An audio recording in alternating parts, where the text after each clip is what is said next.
Welcome back to Repipe One's podcast. I'm Danny Zilberberg. I'm the owner and the founder of Repipe One. We've repiped 40,000 homes in Southern California, and we have a special guest here who's the manufacturer's rep for Uponor. Uponor is the gold standard of the PEX piping. They're a PEX-A company, and Mitch is here, and we appreciate him being a guest. Thank you very much, Mitch, for coming. I appreciate it.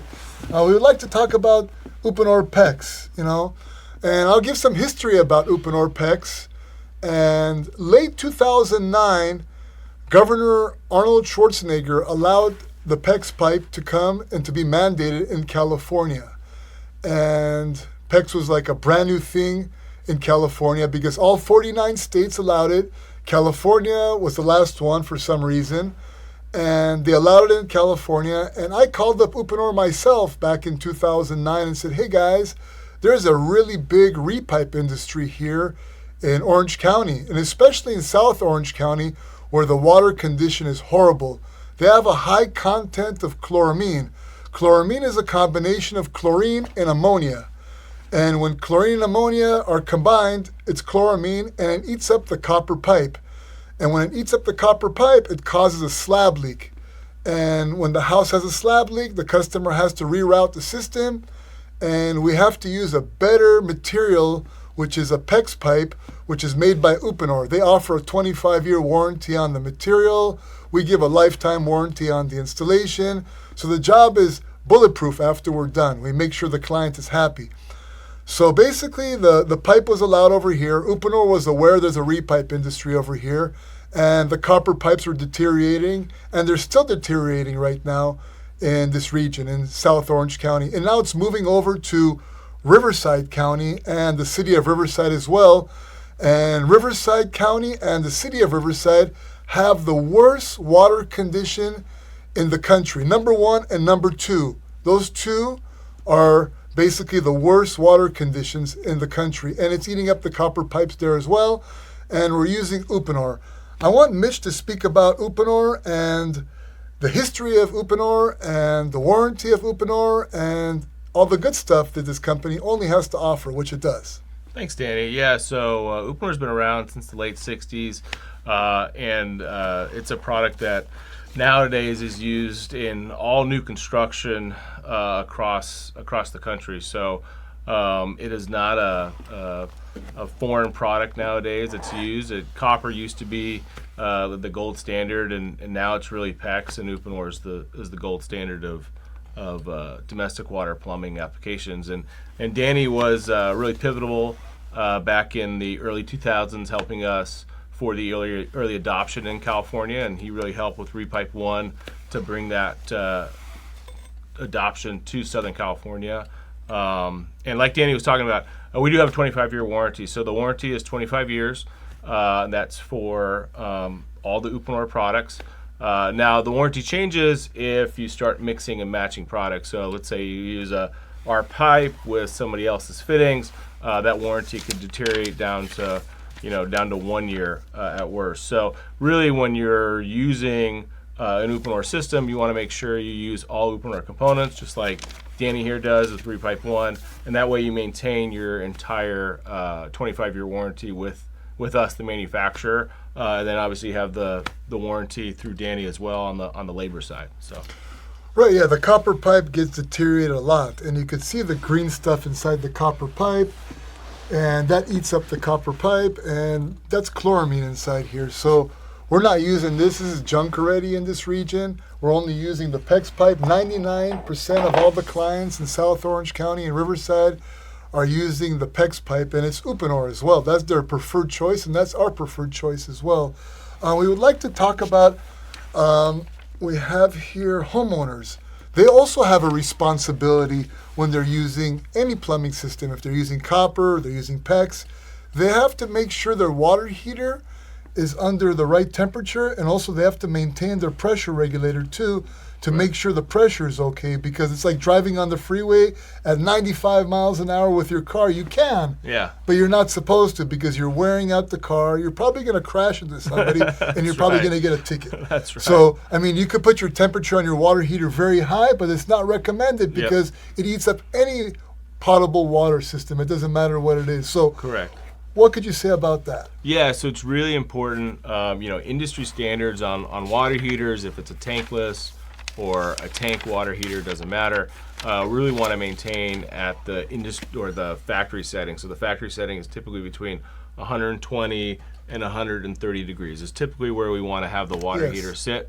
Anything above that, while you can go there and turn the little knob and turn it up to 140 or even hotter, it's not recommended because basically you're not going to get hot water to the fixture any quicker. That's usually what most homeowners think. If I turn this up, I'll get hot water to my fixture quicker, but that's not how it works. The water has to travel from point A, the water heater, to point B, the faucet, and the water that sits between the pipe there basically will get cold. So you have to basically dump that water before you get the hot water. So turning it up doesn't result in hot water faster. It just results in water being hotter, and you'll ruin the water heater. If it's a tankless or a tank, you're going to do damage to gaskets and your faucets in the system, and you will ruin the pipe over time. If it's copper, if it's PEX, if it's CPVC, doesn't matter the material at that point. It's not meant to be operating at those temperatures. So it's really important to maintain the water heater at that setting. And then just like you mentioned, Danny, about the pressure regulator, we want to make sure that pressure regulator isn't over 80 psi, and that's code. So that's industry standard, that's code. Doesn't matter what municipality you go to, nothing over 80 psi. And again, that's to protect your system downstream of that, be it the pipe, be it the water heater, be it the fixtures, be it your dishwasher. All the appliances down aren't meant to be operating more than 80 psi. So really important to maintain those, and check them once a year just to make sure they're operating properly. Yeah, bacteria gets killed at 120 degrees, and nobody takes a shower Yep. at 120 degrees unless you want to go to the hospital for third-degree burns. So Yep. basically 120 is super hot, and usually you mix it with cold. So we install a new temperature and pressure balancing valve at the shower so the temperature is not fluctuating, which means it's like when you go to a hotel and there's many people taking a shower in different rooms at the same time. So the temperature is basically not fluctuating. So if you set it at 105 degrees and you're taking your shower at 105 degrees, which is super hot anyways, you're going to stay at that temperature with a temperature and pressure balancing valve. As far as Uponor, I've loved and I still love using with them, and I'm always using their product. We buy a lot from them. We buy a lot, for the past 16 years. Very happy with the product. I've been to their facility in Apple Valley, Minnesota. It's an American-made product. It's a state-of-the-art facility. I remember I went there with you about 2 or 3 years ago. Yeah. You guys also have a new showroom there, right? You guys We do. built a brand new, like a spaceship-looking showroom. I saw it on video, Yeah. right? Yeah. Have you been there since? I have been there since. Yeah, it's brand new. We show basically all the different ways you can install our product, and in all the different types of systems across the United States. And obviously we highlight new products there and educate contractors such as yourself on the latest and greatest of our product. And we ask for, what are you guys seeing in the industry that you need to accomplish your goal or accomplish your repipes or new construction, most effective and most costly or cost effective as well. So it's a great facility, and we love to take our contractors. No, it's a great company. It's a great company. They have a good support system, and they're an A-type PEX. There's PEX number A, or actually PEX type A, PEX type B, and PEX type C. Could you explain to us the differences between that so Sure. our viewers could, make a decision on what they like or what's better or what have you? Yeah, so we only manufacture PEX-A pipe. Mm-hmm. So it's an Inglong method, and the way that's accomplished, just so the viewers understand, listeners understand, basically the machine, there's a mixture. It gets extruded with high pressure and high temperature. Basically, that's how we extrude the pipe and make the PEX-A pipe. And PEX-B pipe is a two-step process. So it gets extruded out of the machine, and then it goes through a bath, basically to finish the process. From a visual standpoint, with PEX-A, what you're getting is and 80% cross linkage. And your viewers, your listeners probably don't understand what that means, but if you're thinking of a chain link fence, that's kind of what it looks like visually. The higher the cross linkage percentage, the more flexible the pipe is. It's also easier to work with in terms of installation. You also get great chemical resistance with the pipe. So on a scale of 1 to 5, our pipe is rated 5 in terms of chemical resistance, which is the highest you can be rated in the industry. So when you're looking at that, those are really the big differences when you're comparing PEX-A to PEX-B, and even when you're comparing other PEX-A manufacturers, they're not all equal. So they don't all carry the same ratings. They don't all necessarily make the same pipe the same way we do. So it's really important to go with really the industry leader, which is us, and we've been making PEX pipe the longest out of everybody in the industry. So, yeah, PEX is made for aggressive water, and if the water has a lot of chloramine in it, the PEX withstands that. That's what it's made for. It's also made for cold areas. I mean, we're lucky over here in Southern California.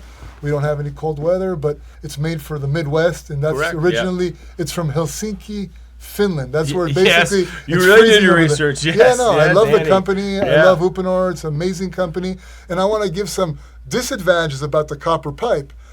The copper pipe is much louder than the PEX. So when water travels through copper, copper is very conductive as a material. So they use it for electrical wire because it's conductive. So saying that, when water passes through copper, you hear like a hissing noise. You could insulate it, you could isolate it, you could wrap it, you could strap it. You're still going to hear the water passing through the copper pipe.